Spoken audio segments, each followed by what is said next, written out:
Welcome to this explainer. Today we're jumping right into the core theories of evolutionary behavioral scientist Gad Saad, pulling directly from a recent, highly opinionated interview about his book, Suicidal Empathy.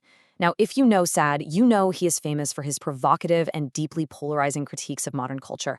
And just to be super clear right up front, in this explainer, we aren't taking sides or endorsing any of these viewpoints. Instead, our goal is to impartially map out exactly how he constructs his arguments. We're going to look at how he takes a really wide variety of hot-button political and social issues and diagnoses them all as symptoms of one massive, overarching cultural disease. Okay, let's quickly run through our roadmap. We'll start off by defining what Saad actually means by suicidal empathy.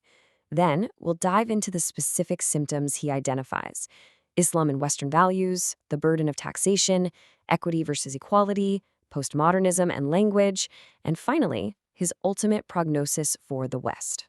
But before we really dig into his theories, we kind of have to understand his delivery. You see, Saad leans heavily on a self-described sardonic wit to make his points. He uses intense satire and sarcasm as his primary tools to critique modern culture. Basically, he often pushes an opposing mindset to its absolute logical extreme, satires that boundary, and then, in his own words, waits for reality to catch up. So keep that satirical lens in mind as we explore his framework. So what exactly is this core disease he's diagnosing? Well, he calls it suicidal empathy.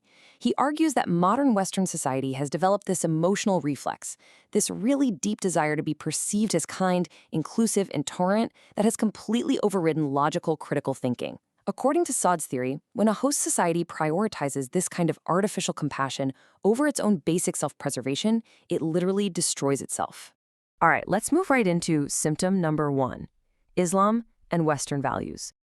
So Saad applies this theory to religion and immigration, arguing that foundational Islamic tenets directly clash with Western liberties.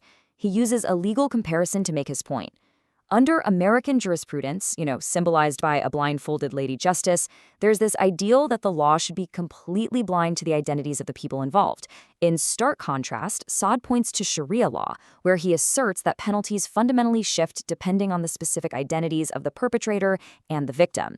Now, Saad does acknowledge that individual practitioners of any faith vary wildly and can be wonderful people, but he argues that the core, codified doctrines of these two legal frameworks are just fundamentally incongruent. To push his argument against open border policies even further, which, by the way, he views as a prime example of suicidal empathy, Saad brings up some pretty staggering demographic data. He points to Pew survey research showing that in many surveyed Islamic countries, an overwhelming 95% of respondents hold avowed anti-Semitic views. For Saad, letting millions of people with those endemic views into a host nation under the guise of inclusivity, he argues that's not compassionate at all. In fact, he sees it as a direct threat to the safety and fabric of that society. But how does Saad connect this cultural empathy to his own wallet? Well, that brings us to symptom 2, the burden of taxation. Believe it or not, Govern Me Harder, Daddy is the actual satirical title of a chapter in his book. It perfectly frames his intense frustration with the aggressive taxation policies he deals with living in Quebec. Saad views this level of taxation not as simply paying one's fair share, but rather as the government penalizing success, all dressed up in the empathetic guise of spreading the wealth. And a huge point of his frustration centers around this specific number right here, 58%. That is the maximum combined federal and provincial tax rate he says he faces. Saad draws a really sharp distinction between taxing physical goods and taxing intellectual property.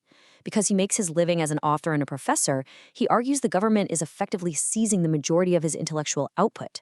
So think about that. He's saying the government essentially owns 58% of his ideas, his humor, and his theories.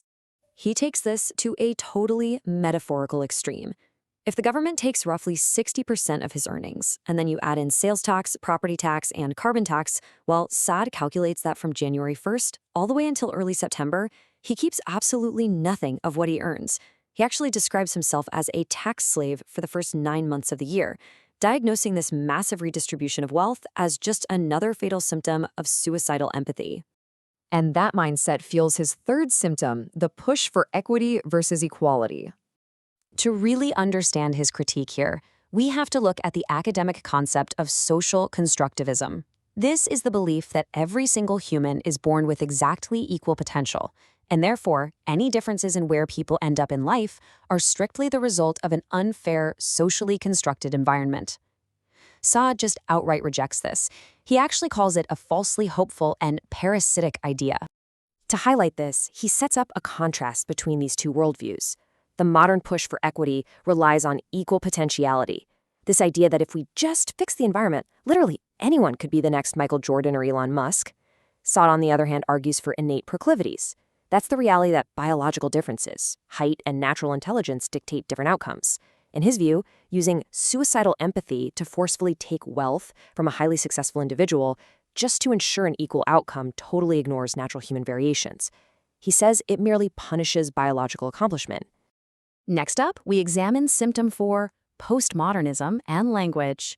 Saad claims this empathetic impulse hasn't just affected our laws and our wallets, it's completely hijacked our language and our grip on objective reality.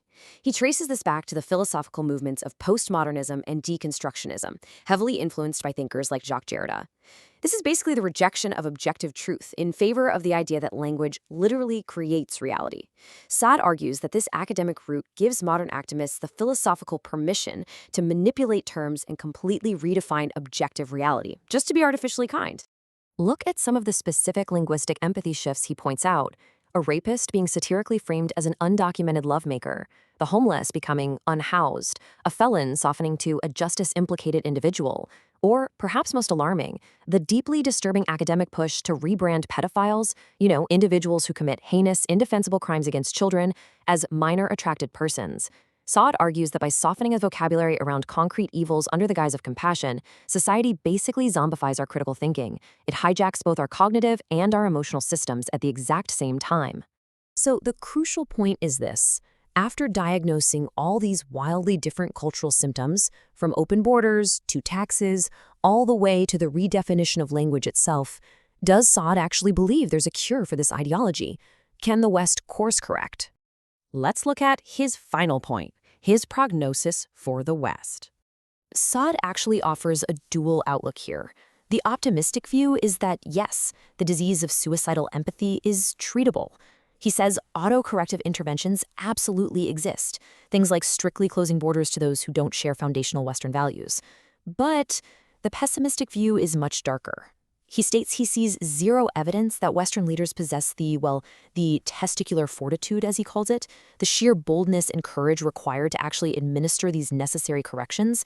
He fears the cultural cancer may have already spread way too far.